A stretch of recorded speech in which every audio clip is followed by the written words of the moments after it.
What's going on, everybody? Hope you're all having a fantastic day today. Now, ladies and gentlemen, today I want to go ahead and discuss a topic that I saw over on Twitter that is absolutely blowing up.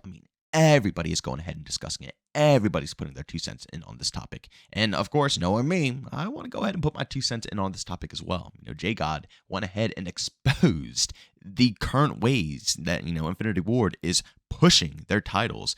And I gotta be honest, it is pretty hilarious with, how different these games were truthfully designed. But ladies and gentlemen, before we go ahead and hop into the topic of today's video, I do want to mention we are currently on the grind to 50,000 subscribers, and surprisingly enough, we are right around the corner to 41,000 subscribers. So of course, if you guys enjoy what you hear in today's video, or if you just simply enjoy FPS content in general, Call of Duty, Battlefield, and other titles out there as well, then by all means, make sure you go ahead and subscribe, and at the same time, hit the bell notification button if you want to be notified on all my recent uploads. And one last thing as well, if you do want to see some other content besides just videos, I do stream every single day besides Sundays, and actually today, I'm going to be streaming over on Kick, but both my links for Kick and Twitch are down in the description of this video, and the stream will probably go live around like 11 a.m. to 12 p.m. Eastern time. So if you guys want to stop by and chat it up, feel free to do so. All right, ladies and gentlemen, now I do apologize for the quality of this footage here, but like I said, I stripped it straight over from Twitter. If you guys want to check it out, make sure you follow Jgod over on Twitter. He does stuff like this all the time, and obviously posts YouTube content all the time as well. But he showcased two different clips here. He showcased a Modern Warfare clip and a Modern Warfare 2 clip. He also showcases reload speeds, sprint speeds, and strafe speeds. Now, I will say this.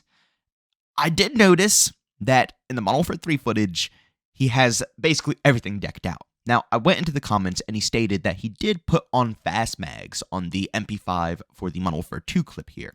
But let's be real here, he has Stalker on when it comes to Modern Warfare 3. That strafe speed is straight up OG Stalker. Now, his argument was that everybody used Stalker back in the day, but, my argument is not really, I always preferred Dead Silence myself personally, but I did enjoy playing with Stalker from time to time. But there was variety, there was options back in the day. But of course, we'll dabble, on those topics later in the video. But like I said, side by side, minus Stalker, I think it would have been a pretty good comparison. So of course, myself personally, I went ahead and did my own kind of test, but I put nothing on anything. Right? No sleight of hand on Modern Warfare 2, no sleight of, nothing on Modern Warfare 3, no Stalker up there, nothing to help my, strafe speeds on Modern Warfare 2 on the other side. I'm not going to put them side by side. I'll just showcase them to you guys, literally clip after clip. But like I said, you could see, I would say it's not that drastically different like he made it seem to be in this Twitter clip here.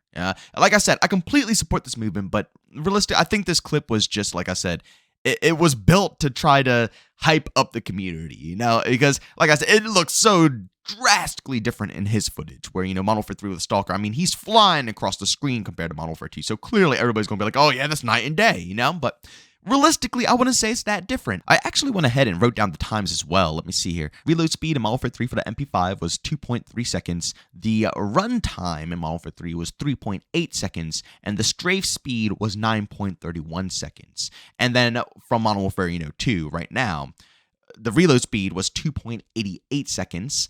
The run speed was 4.90 seconds. The strafe speed was 10.67 seconds, which honestly, like I said, it's not that drastic. Strafe speeds and like I said, Modern Warfare 3 was 9.3. Strafe in, Modern Warfare 2 is 10.6. 1 second basically difference. The reload speed of Modern Warfare 2, 2.88. Reload speed of Modern Warfare 3, 2.3.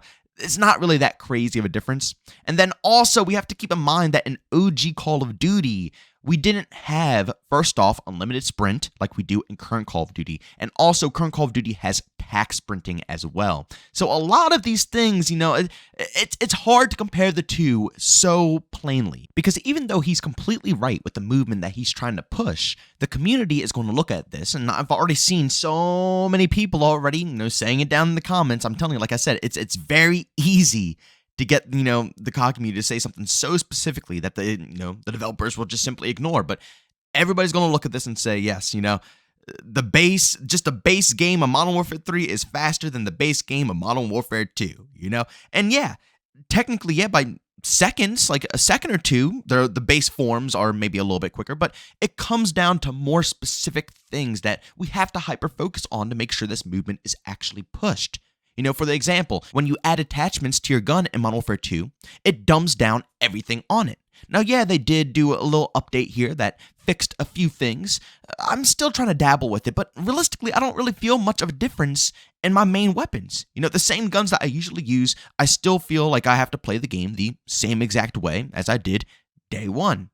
And in Modern Warfare 3 back in the day, all the attachments didn't affect that. You could put on Stalker, put on whatever attachment that you want on the gun, and it'll work just the same. And if you don't have Stalker on your gun, no attachment's going to change the base movement. You will still have, if you use an AR, yeah, your base speed will be different than using an SMG. But if you put an attachment on that gun, or if you put two attachments, because if you want to use, the perk to allow you to put two, or those the weapon, attribute that you used to have in that game, to put on two different attachments on your gun, that's not going to slow you down any, There's pros and cons that allow you to build your character base. If you want to play fast-paced, they allowed you to do that back in the day. If you wanted to camp, you could do that back in the day. If you wanted to be stealthy, you could do that back in the day. If you just wanted to be heavy on OBJ and just absorb everything, you could do that back in the day. And if you just wanted to have a nice balanced class that has a little bit of everything, you could do that back in the day. But in Modern Warfare 2, the problem is that everything that you try to obtain, everything that you try to do is going to slow you down. And as for the base movement in the game, I know a lot of people aren't going to want to hear this because they're going to say, oh, JB, well, that's just going to slow down the game. But I promise you, this won't affect it. It will only improve it. We have to remove tack sprinting. Tack sprinting, I'll be honest, it's been a cool enough addition, but that is one of the main culprits on why the base movement speeds have to be the way that they are, because tack sprinting makes up for what, we had to deal with in the past. Look at Black Ops Cold War for an example. It might not be the most loved game out there, but dang it, it's fast-paced, and it doesn't have tack sprinting. Do you want to know what the movement system in that game is? Base sprint speeds, but when you hold, a head glitch, or if you hold a piece of cover for a little bit, if you just stop sprinting for like 1-2 seconds, you get a speed boost. Every time that you start sprinting again, you get a speed boost. Treyarch encourages the classic pick-and-move gameplay. And, it doesn't need tack sprinting to acquire that. Right now, how Infinity Ward wants you to play is you use tack sprinting to go, to each piece of cover, and then you stop, wait for your tack sprint to regen, go to the next piece of cover with tack sprint, stop, let it, that's what they're doing, instead of just allowing the players to just have a nice base movement speed so they can just keep sprinting around if they want to.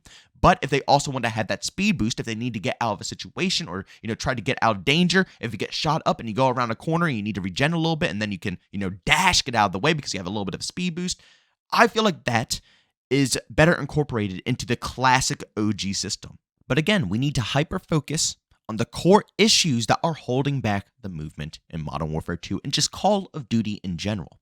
It's not as plain as just the base movement is slow. It's not. There's factors for everything, attachments, the perks, like I said, tack sprinting, the actual methods that they built into the game from the ground up.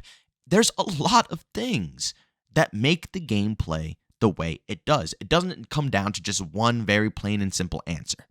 And the more that we do that, the more they're not going to care and listen. The more they're just going to go about their own business. They're going to keep trying to enhance and change things and make everything completely unnecessary when, honestly, it's extremely simple. The OG Call of Duty formula is not that hard to obtain. It's just they don't want to put us there. Other development teams will, but for some reason, like I said, Infinity Ward has been just going on this egotistical just run. And I honestly don't know where it comes from anymore. It's not like this game is even that successful. I mean, yeah, maybe they did pop off a little bit. They put the game on sale, it popped off, they got a lot of money. And they also got a lot of money out of the Black Cell bundle. So maybe I shouldn't say that because, it is making something. But honestly, let's be real here. Warzone 2 absolutely got dropped compared to the rest of the crowd. And it's not because, BR's dying, because the other BRs are still topping leaderboards everywhere. It's because it fell off. Same thing with multiplayer. Other games are still thriving. Even indie games are still thriving out there. And multiplayer just can't maintain anything.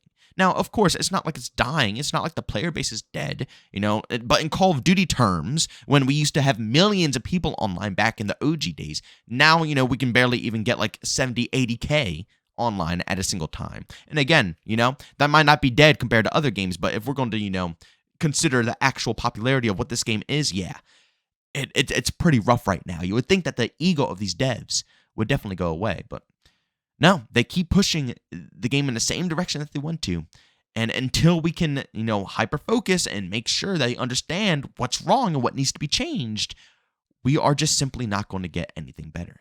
But ladies and gentlemen, thanks so much for checking out this video. If you enjoyed it, make sure to leave a like button. If you hate it, leave a dislike. Also, for brand new, enjoy the content, subscribe and hit the notification button. Also, on chat me, there's 2 ways to do so. I have a Twitter and Discord, both linked down in the description. And also, want to catch me live streams of video games over on Twitch. Link that is in the description as well. But guys, thanks so much for tuning in. See you on the next one. Peace out.